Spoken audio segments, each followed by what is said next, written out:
And welcome to the ETP webinar to launch the Scottish Government's 10 million hydrogen innovation scheme. So ETP is hosting this event on behalf of the Scottish Government, and the event is supported by South of Scotland Enterprise, Highlands and Islands Enterprise, Scottish Enterprise, and the Local Energy Systems Scottish Industry Network, which is led by the Energy Systems Catapult and is supported by Energy Technology. So welcome again to the launch of the Scottish Government £10 million hydrogen innovation scheme. The agenda today, myself and Alex Reid will be facilitating the event.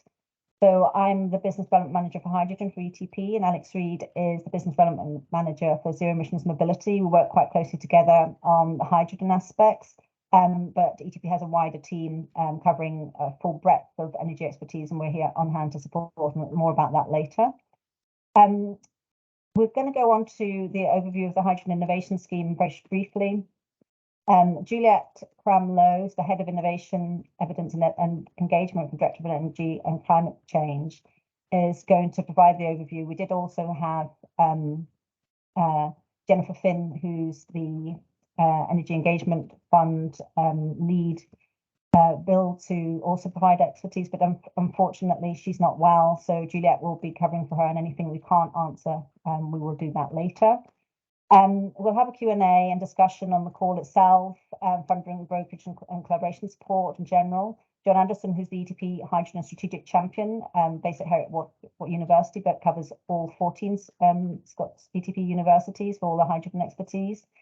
He'll be chairing the discussion. And we have representatives from the energy enterprise agencies, from Highlands and Islands Enterprise, South Scotland Enterprise, and Scottish Enterprise as well, for the team sort of Scotland approach for supporting everybody for innovation, collaboration support for funding. We'll do a quick roundup and expressions of interest, and then we'll outline the next steps following the event. So why are we here? So firstly, the overview of the scheme. But the opportunity to discuss it in more detail. There is a process for your questions specifically on scope and eligibility, so that will go to the Hydrogen Innovation Scheme mailbox, the EETF at gov.scot, so please use that one for anything of any detail.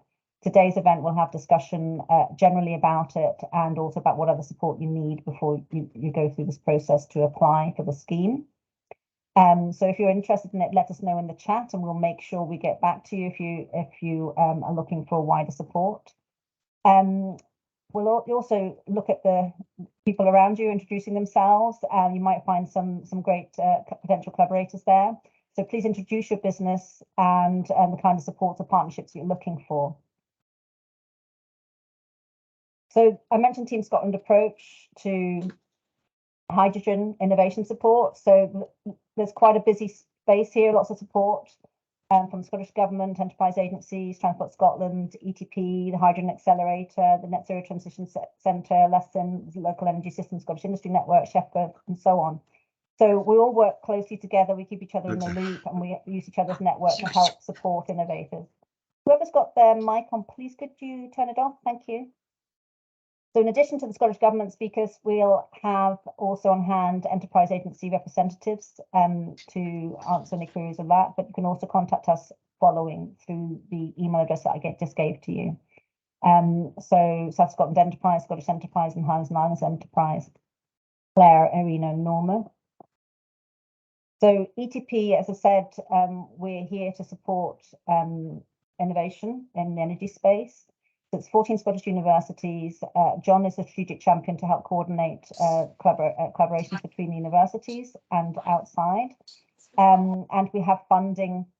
Again, you can contact us to get ETP funding. Again, it's funded by Scottish Government, and you can get a small R&D sort of innovation collaboration project between academia and an SME.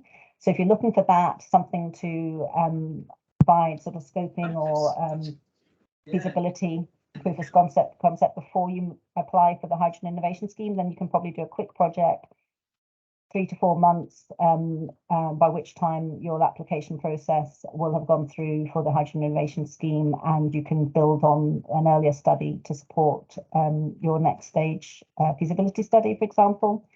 So again, contact us for that. So these are the member universities across Scotland. We represent the energy expertise and facilities across in the energy space for all of these universities. So we're sort of a broker and a portal for contact between yourselves and academia. And the Knowledge Exchange Network partners, again, funded by enterprise agencies and government and European funding, and other partners. We're all here to help support this process. So a lot of support out here, and basically come to any of us and we'll help put you in touch with the right people. So I'm just going to go over now to Juliette Kramlow, who's the head of Hydrogen Evidence and Engagement for the Directorate of Energy and Climate Change. Juliette, if you wouldn't mind putting on your camera, sharing your screen. And I'm just going to stop sharing just now. And Juliette's going to take over. Great, thank you so much, Natasha. I'll just share my slides now. My computer's been slightly slow, but I'll just get those up on screen. So just while those are loading, just a big thanks to Natasha for organising and hosting today's event, and a huge thank you to everybody for joining. We recognise that the start of the summer holiday period is not necessarily the most convenient time to launch a new fund or to host a webinar, so it's fantastic that so many people are able to join today. So hopefully that should be my slides on screen now, just checking that everybody can see those okay. Yes, I can see that. Yeah, that's perfect. Okay, fantastic. Well, yeah, thank you so much for being here. As Natasha says, my name is Juliette Kramlow. I am part of the Scottish Government's Hydrogen Policy Team and part of the team responsible for designing the Hydrogen Innovation Scheme. As Natasha said, unfortunately, my colleague Jennifer Finn was also due to be here with me today. Jennifer is the head of the Emerging Energy Technologies Fund, of which the Hydrogen Innovation Scheme is part, and it's Jennifer's team that will be running and administering the fund. So unfortunately, she's not well and can't join us today. So in her absence, I will do my best to try to give you a useful overview of the funding call, the scope of the funding, the types of applications we're expecting to see, the application process and eligibility criteria, and to answer any questions that you might have. As Natasha says, any questions that I am not able to answer today, either with Jennifer not being here or because of time, we will follow up with all attendees on those questions at a later point. Okay, so by way of introduction or background to the Hydrogen Innovation Scheme, many of you on today's call will already know that over the last couple of years, the Scottish Government has published a series of policy documents. That includes the Hydrogen Policy Statement and the Draft Hydrogen Action Plan, which were published last year. So both of those documents set out the Scottish Government's strong support for the development of a thriving hydrogen economy in Scotland and the role that we think that hydrogen will play in our economy and in our energy system going forward. They also set out our ambition to have 5 gigawatts of installed hydrogen production capacity by 2030 and 25 gigawatts by 2045. So the Hydrogen Innovation Scheme is part of the Scottish Government's investment package to support the realisation of those ambitions. So alongside the policy statement and alongside the action plan, we committed to a £180 million investment package to support our ambitions. That is the Emerging Energy Technologies Fund.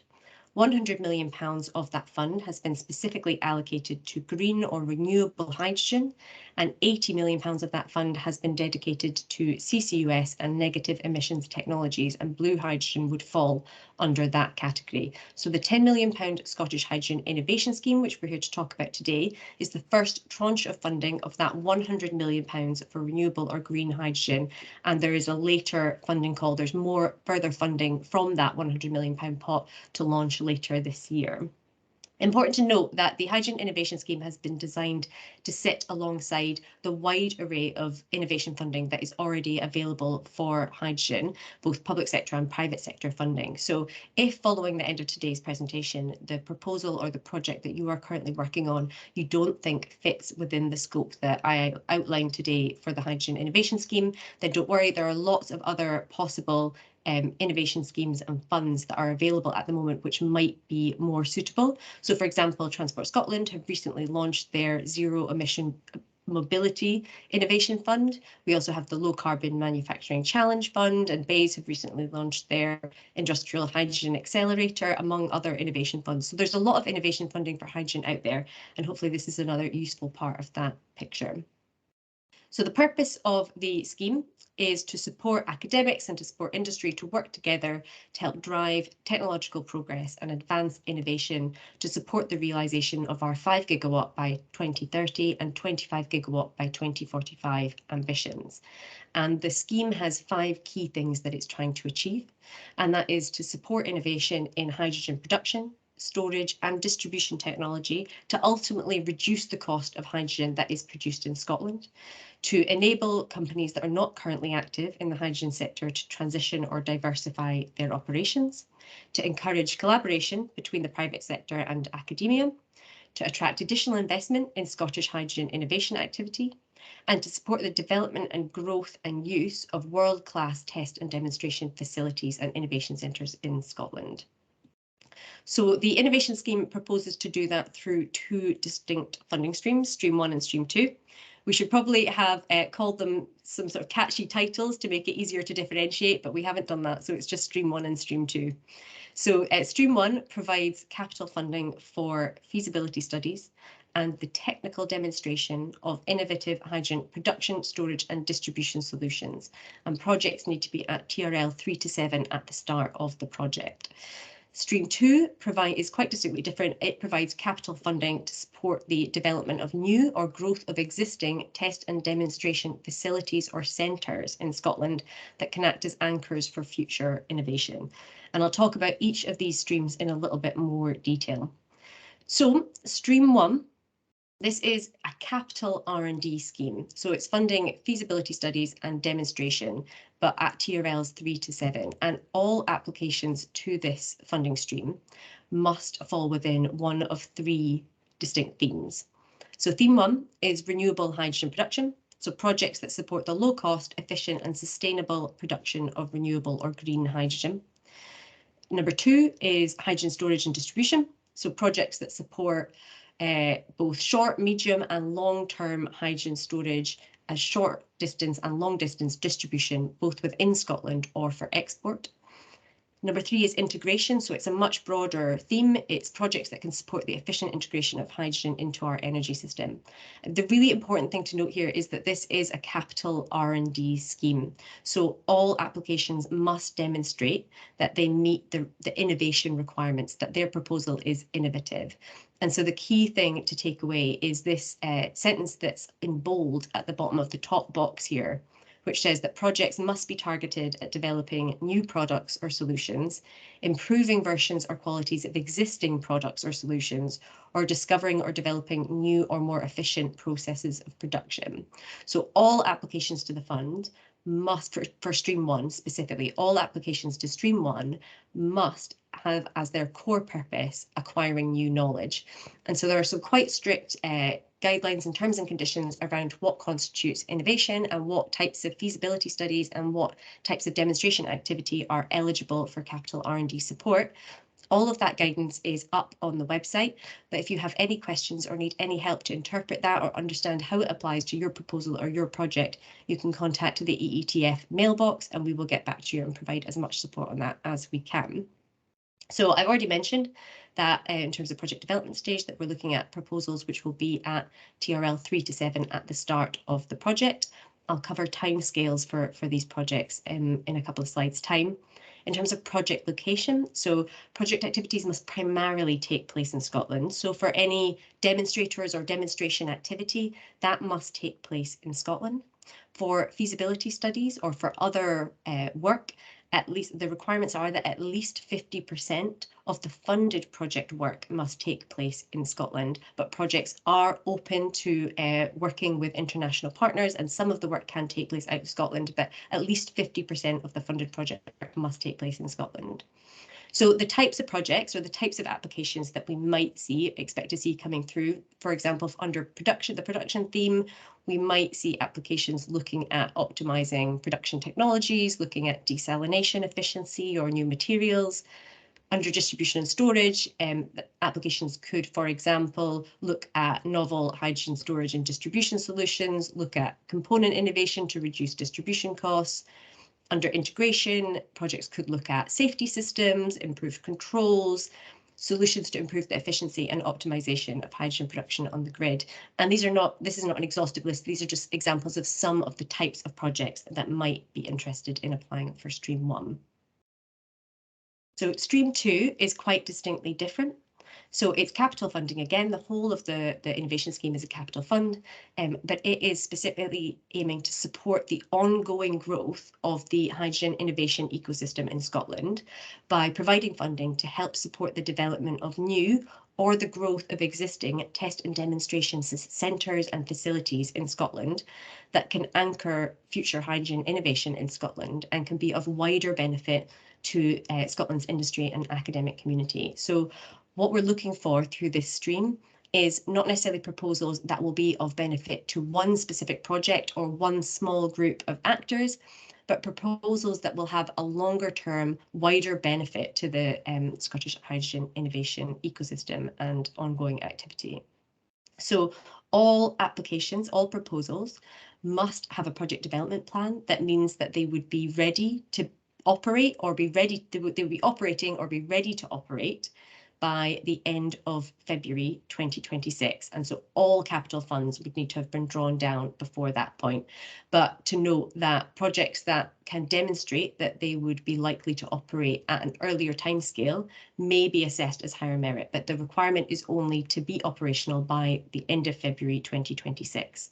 So the types of applications that we would welcome here include, but are not limited to, for example, the construction costs for new test and demonstration facilities that would help to fill an innovation gap that currently exists in Scotland. It could be an application to purchase new equipment to expand the scope and the remit of existing innovation centres or test and demonstration facilities in Scotland.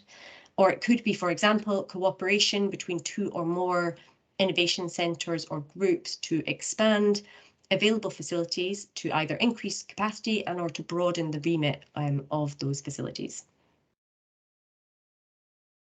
So the maximum grant available varies depending on what's being applied for, which stream is being applied for and what's being applied for within that stream. So for Stream 1, applications for feasibility studies can be between 30 to 150,000 and the subsidy intensity levels are up to 100%. All feasibility studies must be completed by the end of February 2024, but earlier dates are welcome. For any demonstration activity, also through Stream 1, but for people that are applying specifically for demonstration activity, the grants available are between 50,000 and 1.5 million, with subsidy intensity levels up to 50%. Those projects must be complete by the end of February 2026. And for applications to Stream 2, for the test and demonstration centres or facilities, the grant values are between 100,000 and 2 million, again, up to 50% funding intensity levels and must be complete by the end of February 2026. So application and assessment process. So we have a two-stage application process. So the first stage is any prospective applicants must submit an expression of interest form, and the expressions of interest form are downloadable. They're on the website, and we ask all applicants to, through that expression of interest form, to self-certify that they meet all the eligibility criteria. You must meet all the eligibility criteria to then be sent an application form by the EETF team. So everybody that confirmed that they meet those criteria will be sent an application form either for Stream 1 or Stream 2, depending on what you are applying for. The application forms need to be submitted by the specified deadline, and I will go into what the deadlines are in a moment.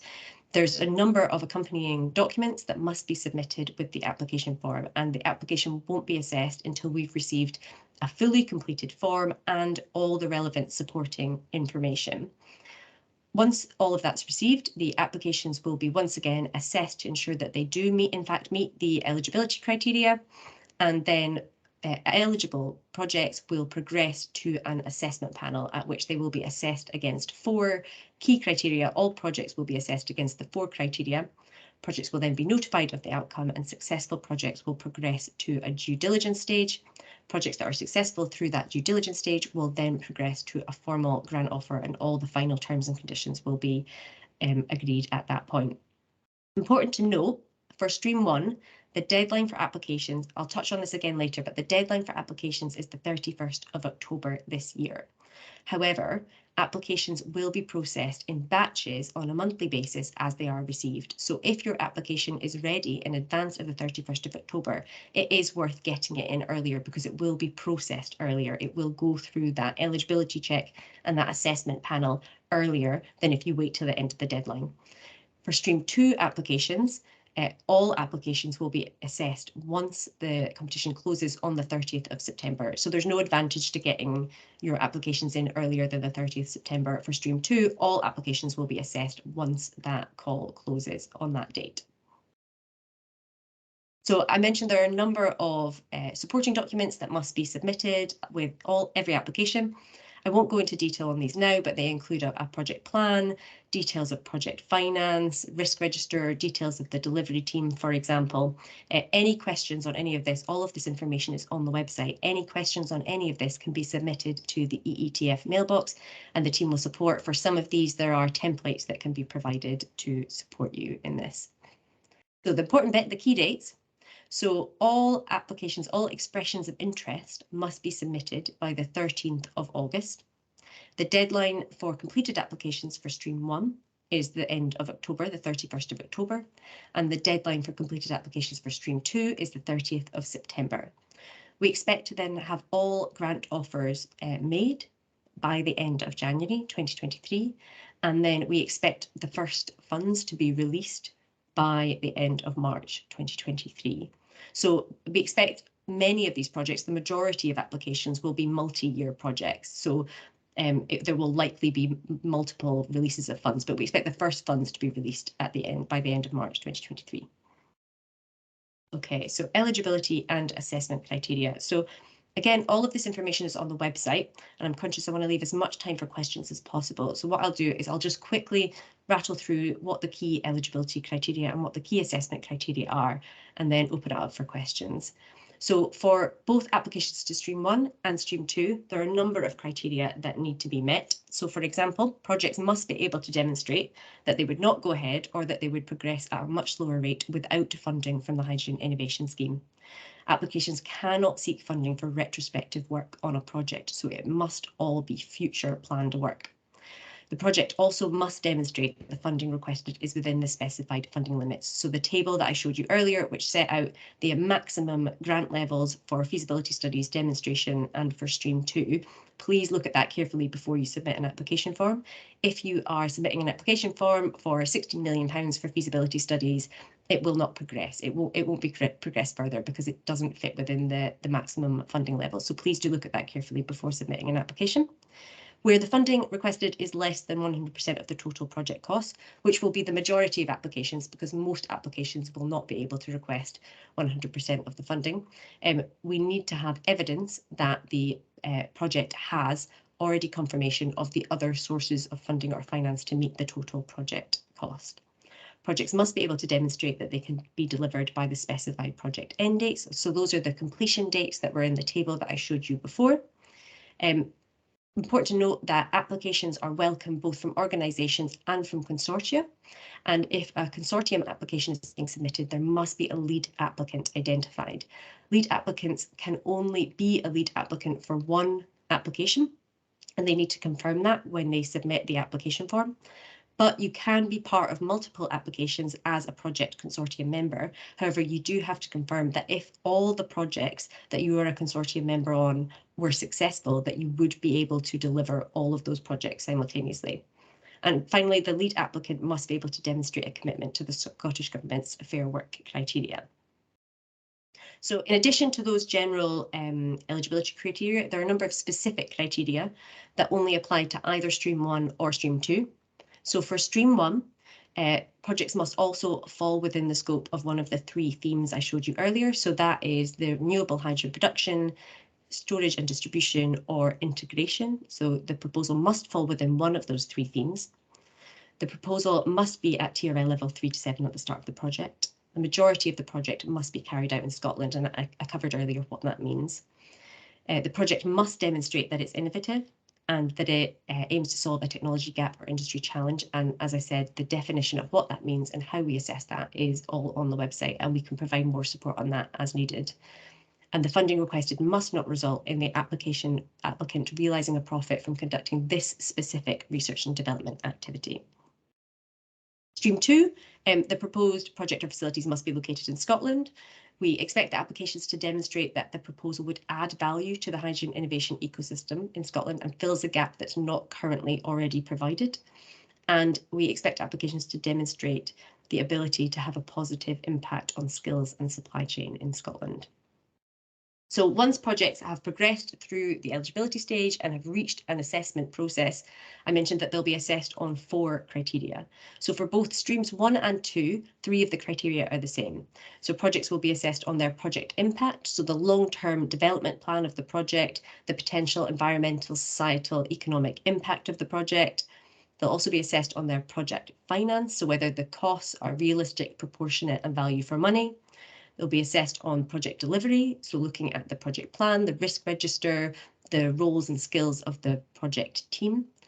Stream 1 applications will then also be assessed on their innovation approach, and Stream 2 applications will also be assessed on their project purpose. So we have in great detail on the website exactly what we mean by each of these 6 criteria and exactly what we will be looking for under each of these 6 criteria. So I highly recommend before completing an application form that you look through these, because it tells you exactly what we are looking for and what you need to include within your application before you submit it. So I want to leave as much time for questions as possible. All the information on these slides, the slides themselves will be shared, but all of the information on the slides and much more information is all available on our Hydrogen Innovation Scheme website and the guidance. And any information that isn't in the guidance or any further information that you need on top of what's on the website, please do contact the EETF team at the mailbox address that you can see on the screen now. But in the meantime, I'm very happy to answer any questions that you might have. Thanks so much, Juliette. I'm just going to hand over to John in a moment. John Anderson, if you wouldn't mind putting on your camera and microphone. Juliette and any of the enterprise agencies, if you'd like to put on your cameras as well. So Norma, Claire, and Irina. So it's now time for the Q&A. So basically about the hydrogen innovation scheme, but not about eligibility or scope. That needs to go to the left, to the mailbox, just down there, eetf@gov.scot. So any other questions about funding brokerage or collaboration support, specifically if we're looking for a location in Scotland for the enterprise agency regions, then you can also send a message to the EETF mailbox there, and again that will go out to one of the enterprise agencies to support that process. You can contact ETP as well, and we can also support with brokerage. So Alex and I are looking at the chat. Alex, you've earmarked a few questions. If you pass this on to John. I need to just drop downstairs. My daughter's crying. So I will be back in 2 minutes. But John, if you take over the question and answer, and Alex, if you just provide a few questions to John to start off, and please put your questions in the chat just now. Thank you so much. Sure. Thanks, Natasha. And thanks, Juliette, for very clear and comprehensive instructions for the scheme. That's great. So my name is John Anderson. I'm as a head of hydrogen theme for the ETP champion, and I'm at the Harry Watt University. And together I have Claire Renton from South of Scotland Enterprise, Arena Bonovino from Scottish Enterprise, and Norma Hogan at Highland and Island Enterprise. And we're here to help you in terms of any questions you have about the Hard Innovation Scheme, any funding brokerage opportunities that you see, and any collaboration support that we may be able to offer. I think having a look at the chat, I think the first question was about international. So maybe Irina can have a answer that one. It's about international collaboration and involvement. Is that for this specific fund? Yeah, so I think it was a question about French involvement or the European involvement with the scheme. I think the maybe the thing is that they need to be Juliette, do you have a input there? Yeah, happy to come in on that one. So international partners can participate in the scheme. So as I said, we're accepting applications both from individual organisations and from consortia. And consortia can include international partners within that. However, they need to meet some criteria. So, for example, I mentioned earlier that at least 50% of the funded project work must take place in Scotland. But other than that, projects can absolutely collaborate and work with international partners as long as they're meeting the criteria that are set out on the website. That's great. Thanks, Juliette. Which is very important for us to have the European connection. So I think that's very important. Another thing that come up in the chat is very much about collaboration. So how people can collaborate. Maybe Claire, could you highlight a little bit about South of Scotland Enterprise, how they are you're normally helping people with collaboration?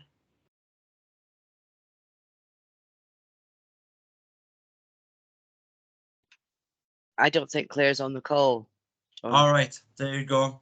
So maybe I can send that over to Norma then. Norma, are you okay saying how Highland and Island Enterprise normally do the collaboration between different partners within the Highlands and Island? Yeah, sure, John. I think in the first instance, if anybody is interested in looking for a partner, if they could just email me with some brief details, we can try and tee up international European companies with companies in our area. We can try and put a fit together. So I think in the first instance, I've actually put my contact details into the chat box, as Irina has too, for Scottish Enterprise. So either of us, well, those are the contact details for us, and we can give you the SOSI ones as well. I don't think there's anybody from South of Scotland Enterprise on today, but yes, absolutely happy to talk to anybody. In the first instance, we'd need to know a bit about your project and a bit about if you have any companies you have identified or the type of company you would be wishing to partner with. But we can easily do that offline. That's not a problem, John. I think time is of the essence.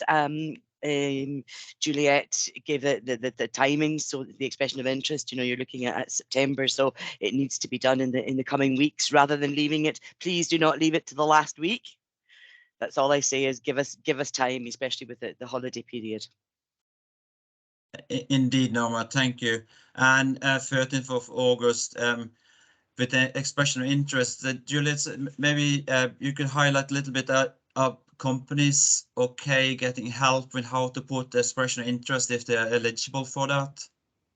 Yeah, so thanks, John. I was actually just going to come in on the expression of interest point there to say that to reassure people about that first deadline, the expressions of interest form is not detailed. So you do not need to have all of the project details worked out at that stage. What we need at that stage is just the high level overview of what the project will be. So, you know, it's you know, a few sentences to highlight what the purpose of the project is, who the partners are, whether it's stream 1 or stream 2 that you will be applying for. But we don't need, you know, a lot of detail at that stage. So if there's still work to be done with project partners to finalise the proposal, to finalise the scope and the timescales and the plans for the project, that can all be done after the expressions of interest form. But we do need the expressions of interest form by that date so that we are able to track the likely applications that we are expecting to see at a later point in the fund. Thanks, Juliette. And so the 13th of August is very, very important at 5 o'clock. That's your ticket in for funding. So I guess, Juliette, that if you put in an expression of interest and then things fall through later on, you're not obliged to put in a proposal, right?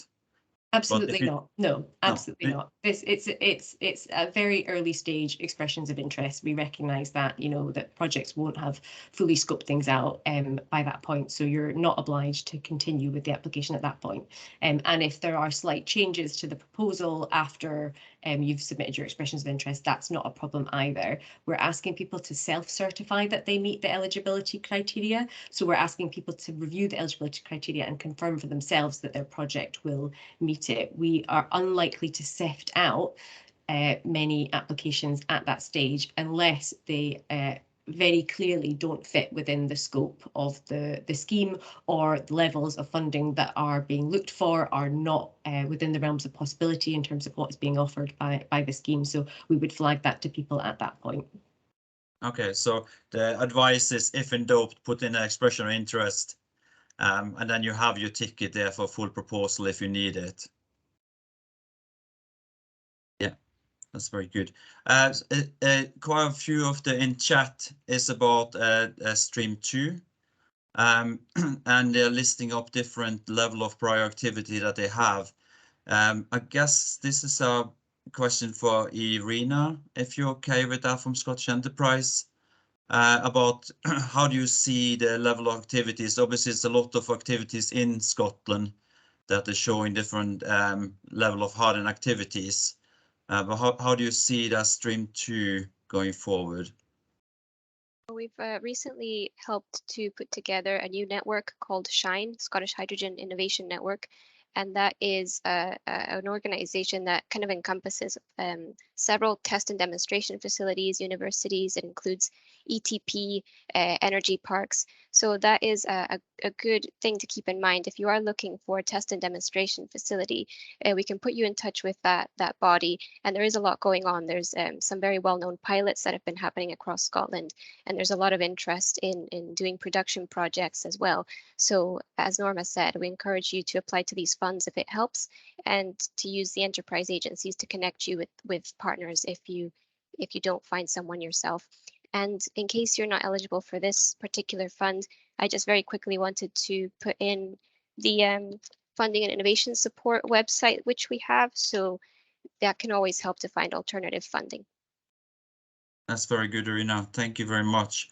I think that most of the things in the chat, I think, Natasha, it's kind of back to you, because we used the 10-15 minutes that we had available for question and answer. Is there anything that I have forgotten, Natasha? Oh, we've got another 10 minutes left. Oh no, hang on. Yeah, we've got another 10 minutes left for Q&A. All right, okay. I thought you wanted it 14:40. Well, that's fine. No, but at 10 to. Okay. I think something, John, that maybe we need to sort of reiterate what I think Juliette said it pretty succinctly in her presentation, is that you have to look at what's out there, and it can't replicate something that's already out there. And especially for stream 2, you know, Irina's explained about the SHINE project, and there are quite a few demonstration projects out there at the minute. So it has to, you have to demonstrate the difference in the project that you're looking at when you put your form in. And that's something that, you know, probably a few of us in government have been round the block on these things many times through different sectors and different eras. And that's one thing I really would stress. Please look, do not waste your time putting something in that's something that's already there, because it will be sifted out. Please look at new innovative projects, please. Yeah, Maybe thank you, Norm. Maybe we can help by circulating the SHINE map, just so everyone is aware of all the organizations. Yeah, Thanks, Irina. That would be very useful. So there's a question here about the timing of the 90 million. Have you asked that one already when I was popped downstairs? No, I have not, Natasha. Sorry. Okay. So the timing of the 90 million Green Hydrogen Fund, and is this for more commercially ready project? That's from Ewan Murray.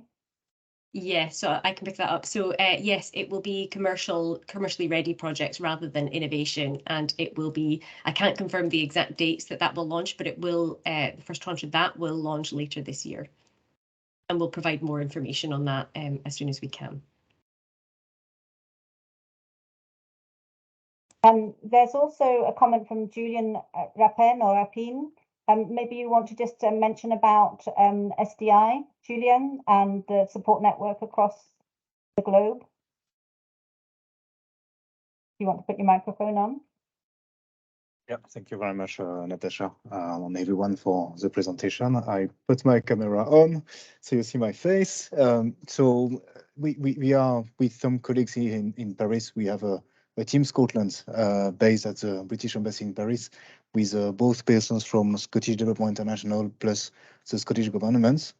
We are pretty well connected with the hydrogen players in France, but it's not just only about France, it's about the 30 offices we have all over the world. So very happy to support and facilitate the connections between foreign companies and Scottish companies. That's something we see an important opportunity here for the development of projects in Scotland, and we see a lot of interest from our partners in France and in foreign countries.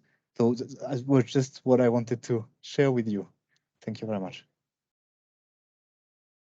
There's also, just to add to that, the Scotland Europa network as well, and the Enterprise Europe network, again, through Scottish Government. So there's quite a team of people to help support collaborations, European and international.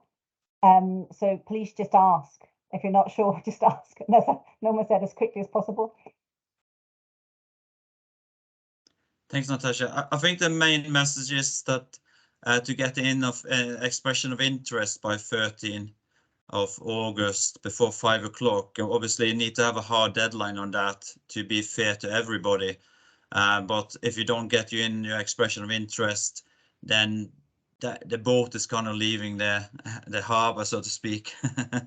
So if you do have any questions, I guess Norma, you'd be happy to answer any question in terms of how where it's located in Scotland. There's also Irena, in terms of Scottish Enterprise, you can help on location in terms of the companies that are involved. Is that correct?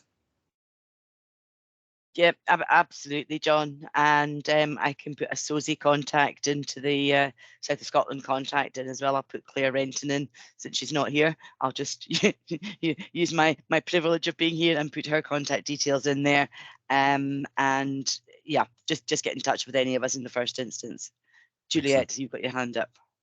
I was just going to add to that to say that if you're a group of partners that are spread across Scotland or spread geographically within Scotland and UK and internationally, and you're looking for a conversation with one of the enterprise agencies or with Scottish Government, and you're not sure who would be the best person to contact, then please do contact the EETF at gov.scot mailbox, and we can identify who would be the best person to support you or speak to you about your project. Thanks, Juliette. I saw for the registration list, we had close to 200 people registered, which is great. We both have SMEs, so small and medium-sized enterprise, large companies, as well as academic. And I guess all of the three above can be the lead partners. Is that correct, Juliette? Or Irena?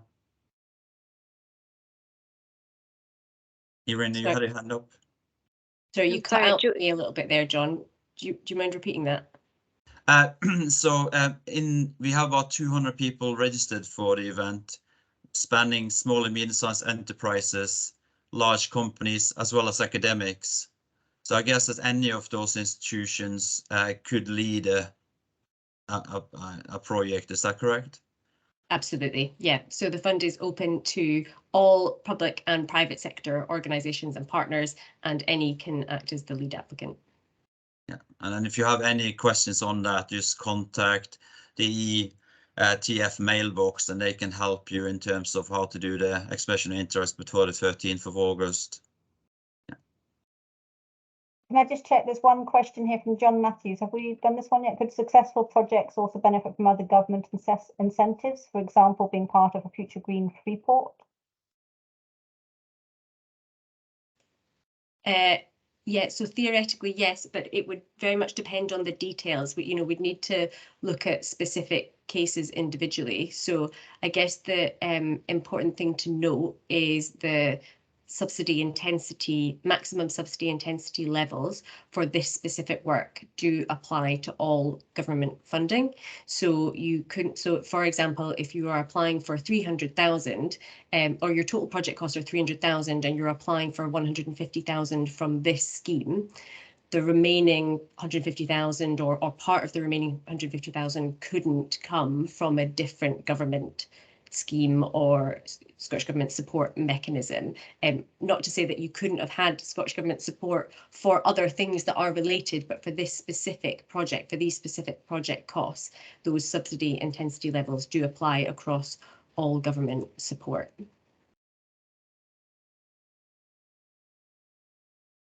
There's one at the bottom there from Florian Viniosek.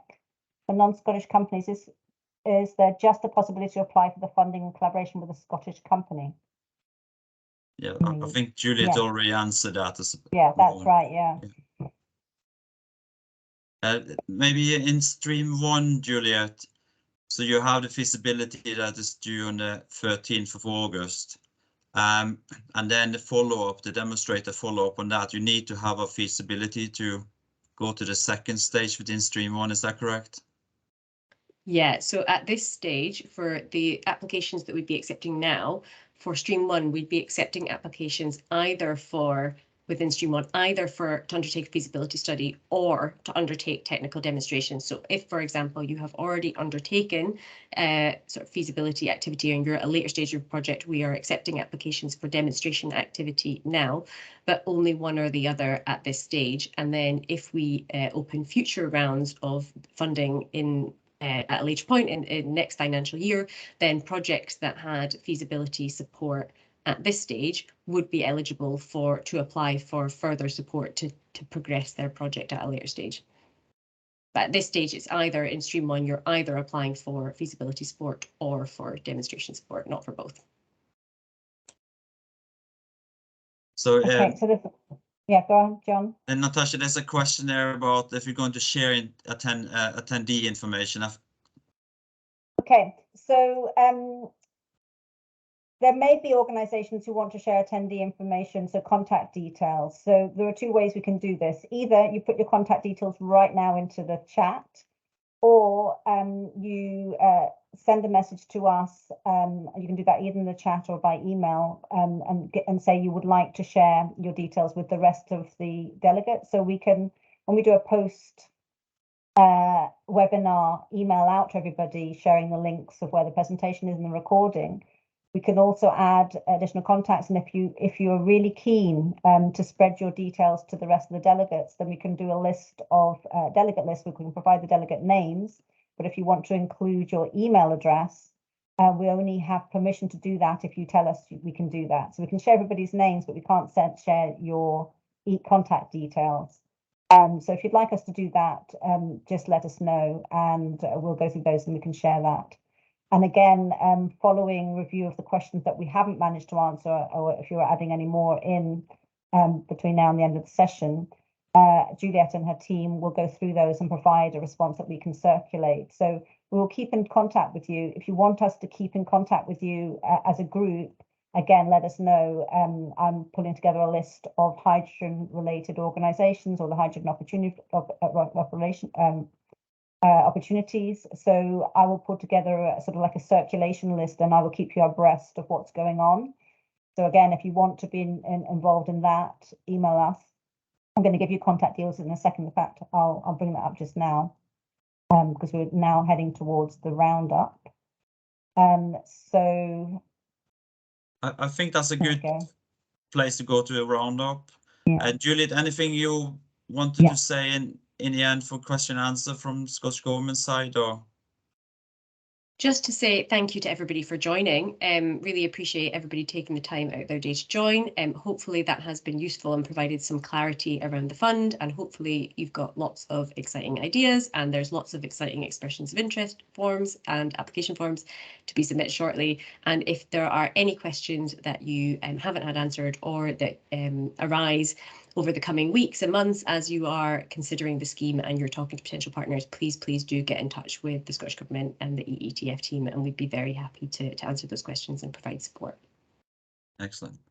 Over to you, Natasha. Okay, so generally here you've got contact details for Scottish Government main mailbox for the Hydrogen Innovation Scheme team, and also for the ETP brokerage support team. So there's a generic hydrogen email address, not my personal one, but that's a generic one that will come to me and also a couple of other colleagues in ETP.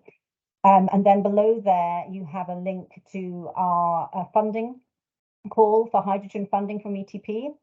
There's also one for zero emissions mobility, which Alex Reid is the lead for. Unfortunately, both Alex and I are off for the next 2 weeks, next week and the week after. So if you're wanting to get any support, engagement for collaboration from ETP, please email the hydrogen at etp/scotland.ac.uk email address. And we have a team of people in hydrogen who can support with all sorts of aspects of energy. We'll make sure that the right person is following up your query. It could be another organisation, a partnership organisation, they'll be able to support as well. And again, sign up to ETP's newsletter or to Lesson Local Energy Systems Scottish Industry Network. Patrick put the address in earlier. And you'll get news about anything that's happening. Most of the stuff that we're doing is free. You get our time, you get support and collaboration network. In the Local Energy Systems Scottish Industry Network, there's a collaboration portal, and there you can see everyone. So we'll pull together a hydrogen group, and you can meet each other there. And there's other support as well available from Lesson. If you sign up to be a member of Lesson, you get free support again from the Energy Systems Catapult, and there's hydrogen specialists there too. So basically, there is a lot of support. And even though Alex and I will be away the next couple of weeks, there are still a team of people to help support with queries. But please do just put your expression of interest in as quickly as possible. And as Juliette said, you know, those for feasibility are going to be assessed on a monthly basis. So it would be good if we had a suite of complementary applications for the fund rather than everyone trying to do the same thing. So talk to us, and we can try and make sure that we're partnering as much as possible rather than overlapping, and that will get a best use of the funds that are available and help support the overall Scottish development of the hydrogen economy in Scotland. So a lot of collaboration there. Any other parting thoughts? Anything I've missed, Alex? And then John, if you finish off. No, I don't think so, Natasha. I think we've covered off all of the questions in the Q&A. No, I think that's fine, Natasha. Just remember 13th of August, 5 o'clock. That's your deadline. Get it in. Yeah. Yeah, and also if you're looking for academic partners, then we've got a network to help support that as well. And John has an excellent overview, and Katrina Edelman, who's the Deputy Strategic Theme Champion as well, has done an overview of academic expertise in hydrogen across the 14 universities. So literally, there's so much support out there. We just need to get ourselves ready and just make sure that you're applying for the right fund at the right time, and we're collaborating as much as possible for sort of common goals. Thank you so much, everybody.